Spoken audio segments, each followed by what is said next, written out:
अस्सलाम वालेकुम। डर की दुनिया में आप सबका खुश आमदीद। ये वाक़या तकरीबन 30 से 35 साल पुराना है।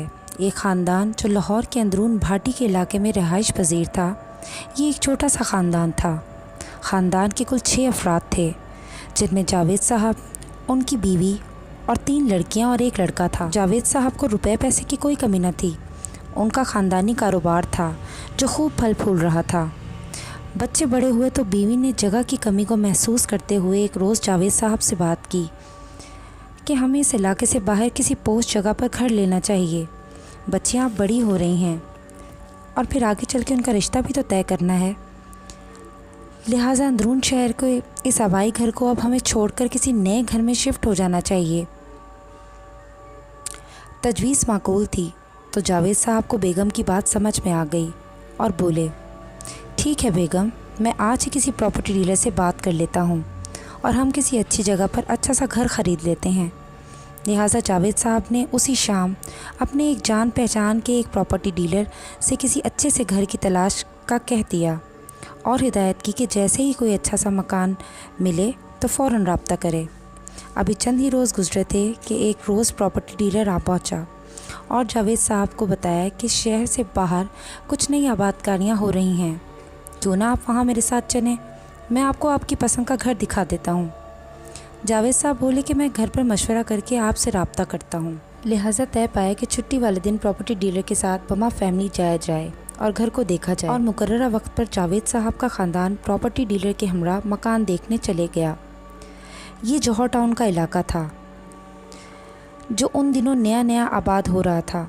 शहर के अमीर तरीन लोग वहाँ शिफ्ट हो रहे थे। प्रॉपर्टी डीलर ने जावेद साहब को 2-3 मकानात दिखाए। इनमें से एक मकान जो गली के कोने पे वाक़या था, जावेद साहब की बीवी और बच्चों को बहुत पसंद आया। ये 10 मरले का सिंगल स्टोरी खूबसूरत मकान था। घर के अंदर दाखिल होते ही दाईं जानिब खूबसूरत छोटा सा लॉन था और एक कारपोर्ट से गुजरकर सामने ड्राइंग और डाइनिंग रूम था। साथ ही बड़ा सा ओपन किचन था। फिर एक बड़ा सा हॉल था और हॉल के आगे दाईं जानिब 3 अदद कुशादा बेडरूम थे। पिछली जानिब छोटा सा सहन था और साथ छत की तरफ सीढ़ियाँ जा रही थीं। जावेद साहब की फैमिली को मकान बहुत पसंद आया और मकान को ख़रीदने का फ़ैसला कर लिया और 1 माह के अंदर अंदर उन्होंने अपना पुराना मकान किराए पर चढ़ा दिया और नए मकान में शिफ्ट हो गए। 1 हफ़्ता घर की तमाम सेटिंग में गुजर गया। सब लोग नए घर में बहुत खुश थे। जावेद साहब सुबह सुबह अपने कारोबार के लिए निकल जाते और बच्चे अपने स्कूल कॉलेज में चले जाते तो जावेद साहब की बेगम घर में अकेली होती। एक दिन जब सब बच्चे अपने अपने कामों में चले गए और जावेद साहब की बेगम अपने किचन में मसरूफ़ थी कि इन्हें ऐसा लगा इन्हें किसी ने आवाज़ दी है। वो ये समझी कि शायद जावेद साहब आए हैं। वो फ़ौरन घर के मेन गेट को खोलने के लिए जाती हैं तो वहाँ कोई मौजूद नहीं होता। वो अपना वहम समझकर वापस अपने काम में मशगूल हो जाती हैं। कुछ देर बाद इन्हें ऐसा महसूस होता है कि इनके छत पर काफ़ी सारे बच्चे खेल रहे हैं और काफ़ी उछल कूद कर रहे हैं। वो काफ़ी घबरा जाती हैं और डरती डरती छत की जानिब गईं, लेकिन वो ये देखकर ठिठक गईं कि छत का दरवाज़ा तो अंदर से बंद है और बच्चों के शोर गुल की आवाज़ें मुसलसल आ रही हैं। वो डर कर वापस अपने बेडरूम में आ गईं, खौफ से थर-थर काँपने लगीं। शाम को सब जब घर आ गए तो उन्होंने ये वाक़या सबको बताया, लेकिन जावेद साहब और बच्चों को यकीन नहीं आया और सब ने इस बात को ये कहकर ख़त्म कर दिया कि शायद ये आपका वहम होगा। अब इस किस्म के अजीबोगरीब वाक़यात आए दिन रोनुमा होने लगे। कभी किचन से बर्तन गिरकर टूट जाता तो कभी घर की लाइट्स खुद ब खुद ऑफ हो जाती। इन सब वाक़यात से जावेद साहब की बीवी काफ़ी खौफज़दा रहने लगी थी और ये वो अक्सर शिकायत करती थी कि घर में कोई और भी मौजूद है जो हमें नज़र नहीं आता। लेकिन जावेद साहब इस बात पर यकीन नहीं करते थे। अब ये वाक़यात उनकी बच्चियों के साथ भी होने लगे।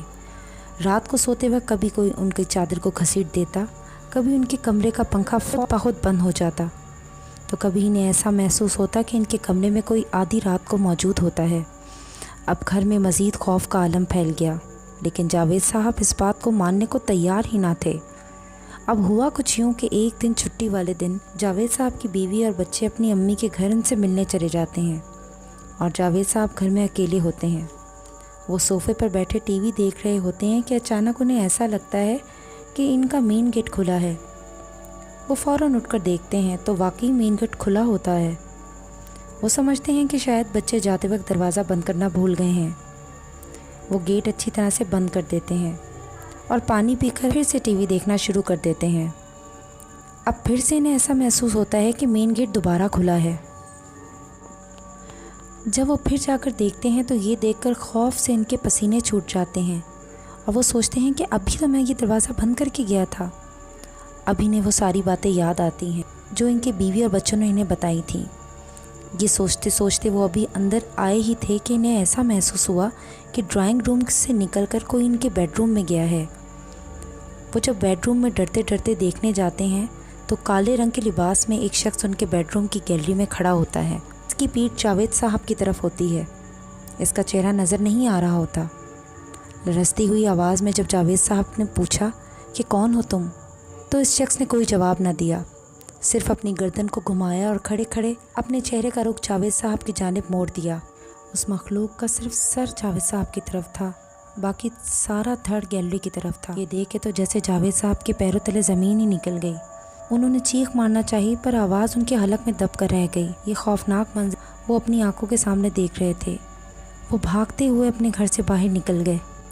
घर से बाहर जब कुछ लोगों ने उनकी ये हालत देखी तो वो समझ गए और जावेद साहब को बताया कि ये घर जो आपने ख़रीदा है ये घर आसेब ज़दा है और यहाँ जो भी आता है वो सुकून से नहीं रह पाता और ये घर खाली कर देता है। जावेद साहब ने फ़ौरन वो घर खाली कर दिया और अपने पुराने घर में दोबारा शिफ्ट हो गए। आज भी वो घर वैसे ही वीरान है जैसे पहले था। अल्लाह हम सबको अपने फ़मान में रखे, आमीन। नेक्स्ट वीडियो तक के लिए मुझे इजाज़त दीजिए। अल्लाह हाफ़िज़।